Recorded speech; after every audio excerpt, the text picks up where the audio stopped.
Hi everyone, my name is Ray, or some of you might know me as Tiki with Ray, and this is an episode of Witco with Ray. Today I am in Dundee, Michigan. Yes, sir. Which is southwest of Detroit, the Motor City. Yep, mostly south, but yes. And this is my good buddy Art. I don't know if you can see her, but Maria's in the back. She'll be heckling us or correcting Art if he gets something wrong. Oh, yeah. And today we are in your home tiki bar. What is your home tiki bar called? Laki Lolo Tiki. And how did you come up with that name? That's actually from Maria. She went looking online, checking out well, you can tell the story, but it's looking for a name and checking out Hawaiian words and various meanings, and then it kind of, she put the things together and kind of rolled off the tongue, as they say. And it means the lucky crazy tiki. The lucky crazy tiki. Hey, Laki Lolo Tiki. Now, is that you or is that Maria? Yeah, it kind of the lucky both. crazy. The both of you, both. And actually, we are in your what used to be your sunroom. Yes. Of your house. It was built as a sun patio. Yes. Yeah, and you would not know that because it is completely covered. You do have these blinds that look really, really cool. And you said they were painted by someone. Who was that? By Mark Thompson. Tope's Art. Yeah, and to the left, you can't see it here, but there's literally like a full, looks like an industrial grill. It's a restaurant grill. Yeah. 3-foot grill, 1.5 foot flat top, and a couple burners and a deep fryer. Yeah, we were really serious. We wanted to have parties. That was the reason for the room. Yeah. To just have parties all year round, of course, because it's sealed up and you got the sun coming through in the winter and it doesn't matter. And we had a lot of good times out here. And what made you decide to turn this into a tiki bar then? That kind of happened. Well, there was some evolving going on there. We decided that we wanted to make the bar bigger. Yeah. It was just the one wall that they can't see here, but decided to knock that out and get a bigger back bar. I'm supposed to show a picture of that. Yeah. And then things kind of happened, and I was looking for something else, and I saw this shag picture, which you probably showed that too. And I thought, well, that really just looks cool. That was really neat. So I thought, well, maybe we could do something. Maria and I talked about it a little bit, and just sort of rolled along. Says, yeah, why don't we just do a tiki bar? Yeah. And that's what it was. So we just started collecting up things and putting stuff together, and here we are. Now, that being said, were you guys already into tiki already, and then it kind of happened at the same time? So it was like creating the tiki bar got yourself into tiki. Yeah, and the more we got into tiki, the more we wanted to do with the bar, and it just kept going back and forth. And this ridiculous thing we have here is the result. Well, it's ridiculous. I think it's incredible. Oh, thank you. I love it. And here's the thing too. Like again, I've never been to a home tiki bar that has this feel. I mean, it actually feels like a commercial tiki bar to me. It's pretty big. It's actually really big. Well, I wanted one thing even before we went tiki. I wanted a full-bore operational bar. Yeah. Feeding the alcoholism problem that I have. I guess. So it's a full wet bar. Everything is there, and I've been going to bars for years, and I wanted a real bar feeling. Yeah. And then the tiki thing just fell into place, and here we are. It just really worked out nicely. Now, speaking of bars, and this is the segue? This is the segue. All right. Into your Witco pieces. Yes. And you have a couple key pieces that I want to talk about, and we'll walk around and we'll look at them. Sure. And you recently got a Witco bar.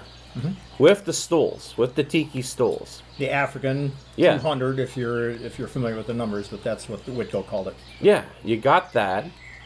And then I noticed you got like one Witco fountain. Mm-hmm. And then you already had another one already. The Fountain of Fortune came with the bar. With the bar. It was all one deal. Yeah. Yes, but we'd had another Witco fountain, fortunately, before that. So. Yeah, and then you also have some. What did you call them? The chess pieces. The chess, yes.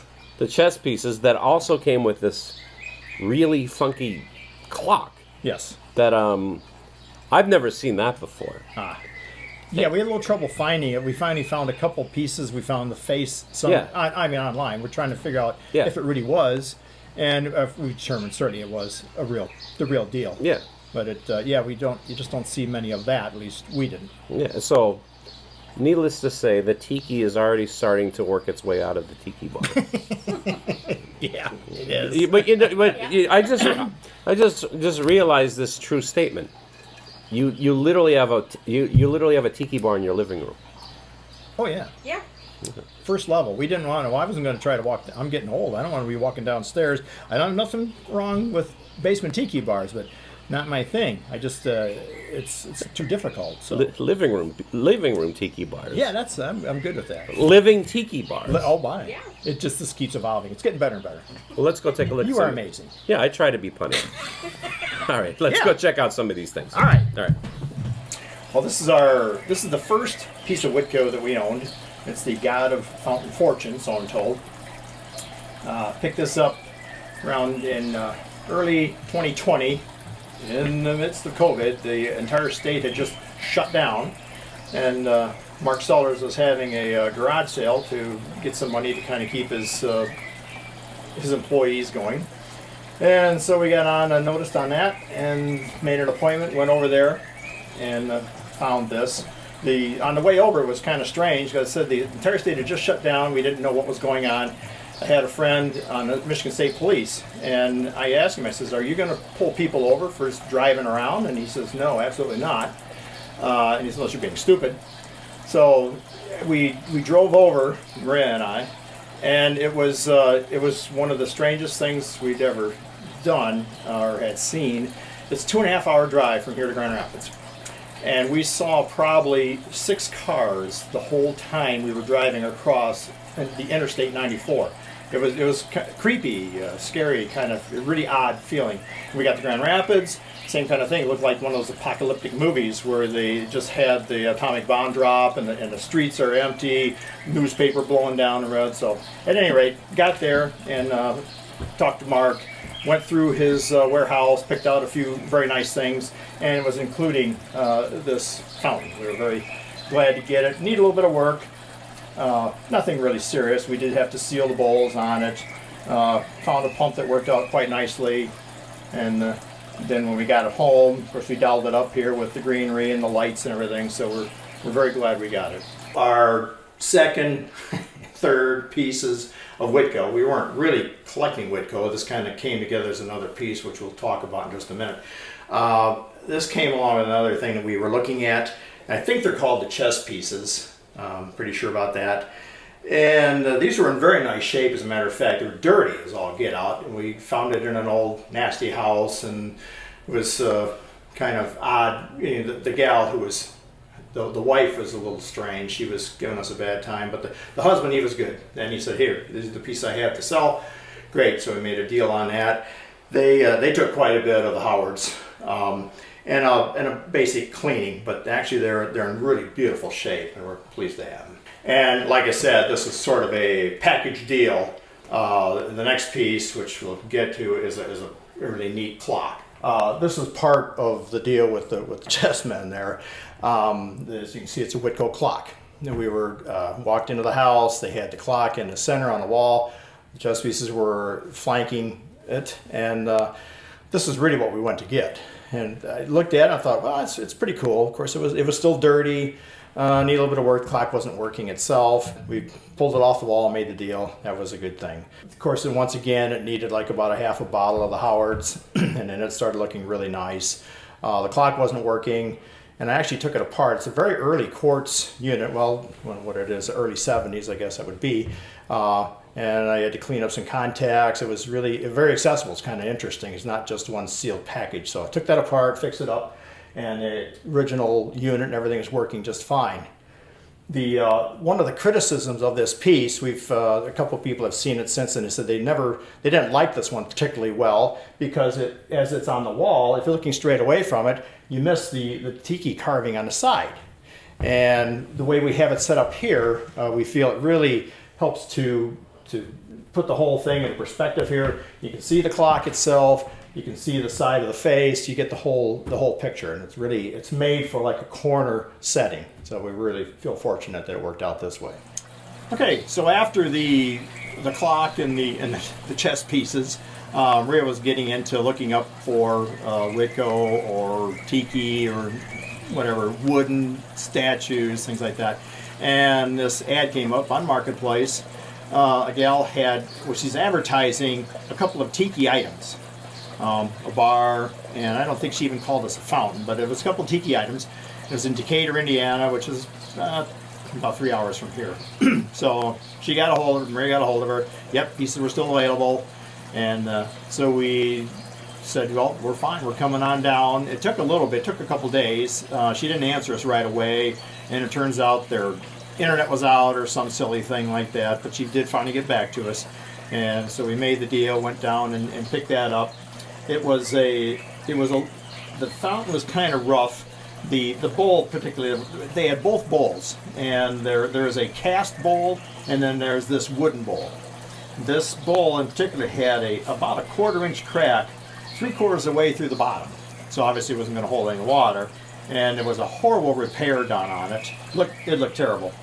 So Maria got working on it. She dug out the crap that had been done. We got some epoxy wood filler, filled that in there, painted it to match in, and she did a gorgeous job of matching it in there. And we got to put it back together, put the spar urethane on there to seal the bowl, and all the statue really needed was, well, it needed a couple little stain. It had some digs on it and chips, so we did that. And then of course the Howard's wax and feed and wax, whatever that stuff is, which is just fantastic stuff. Took about a half a bottle to do this, and then we ended up with with what you see here. Okay, so here we have the pièce de résistance, like that. The African bar number 200, if you're keeping track. This came well along with the fountain of fortune, as a package deal. We felt very fortunate to find this. As a matter of fact, it was very nice condition. What we really noted was the original fabric on there. It just could hardly be any nicer. The top was a bit rough. Maria did strip and refinish that, but it just came out just beautiful. Everything else, once again I keep saying it, but it's the Howards. We took about a half a bottle to do this. The stools just couldn't be much nicer. They needed the Howards. Once again, it looked like nobody had really sat on them ever. They were just as nice a shape as you could want, original.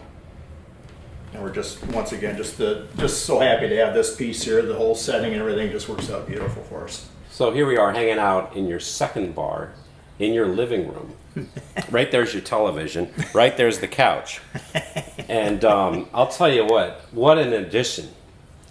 And I'll tell you, is there any tips on how you can find the Witco stuff? Because I have no luck whatsoever. You think we're going to tell people how to get out there before us? No, Actually, Maria, she gets all the credit for finding all this stuff. Yeah. She's just searching for whatever wood carvings, sometimes African stuff. I don't know.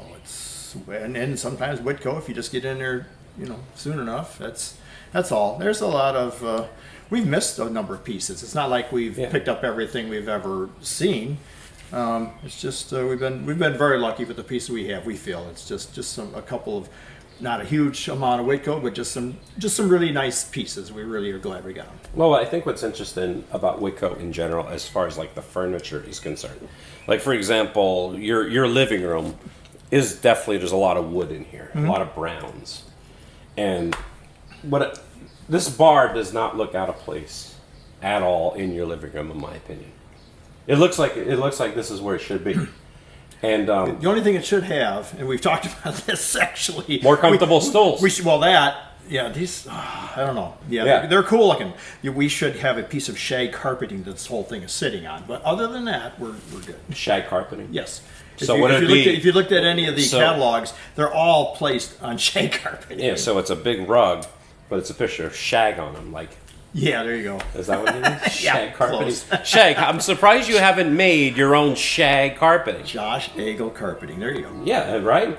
But seriously, this Seriously, folks. This completely works in your living room, and I love it. I mean, I wouldn't hang it on these stools much, but no. Now you know why they look like they've never been sat on, because they've never been sat on. Too doggone uncomfortable. Yeah. Or maybe that's what they're make these stools. Keep you moving. And then that way they won't sit on it too long. But anyway, Art, thank you so much for having me at your place. You're very welcome. And I love the fact that like the tiki has grown into the living room. The next time I come back, all of a sudden all this other stuff is good. Like that totem pole over there is going to become a tiki. And we added this light, and you know what? This is going to be the next Kahiki. Slowly moving. Yeah. In Dundee, Michigan.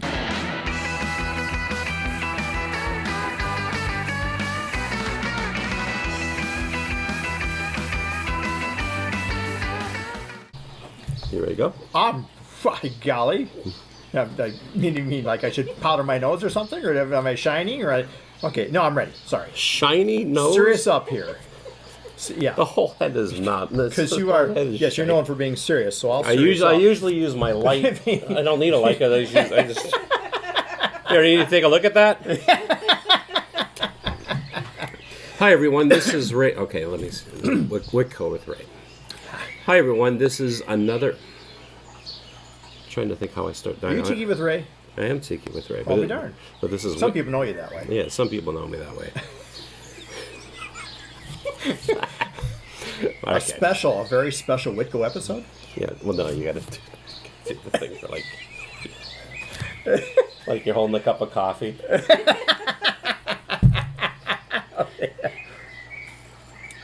That was a heartwarming story, Art. That's how you found those Witco pieces.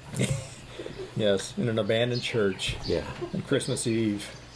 We were going for the service. Who could imagine that what we found in the basement there? They were going to go to some needy children, but you know what? But we need those Witco pieces in our living room. All right. Here. Yeah. Hi, everyone. My name is Ray. Recording all that? Yeah. Okay. Well, hello out there in TV land. So, all right. Now you got to get serious. Now it's like Art's going to be like, well, yes, indeed. I procured that Witco piece. I applied 2 ounces of feed and wax to it. That's my imitation. Okay. Well, here we are hanging out, and there's...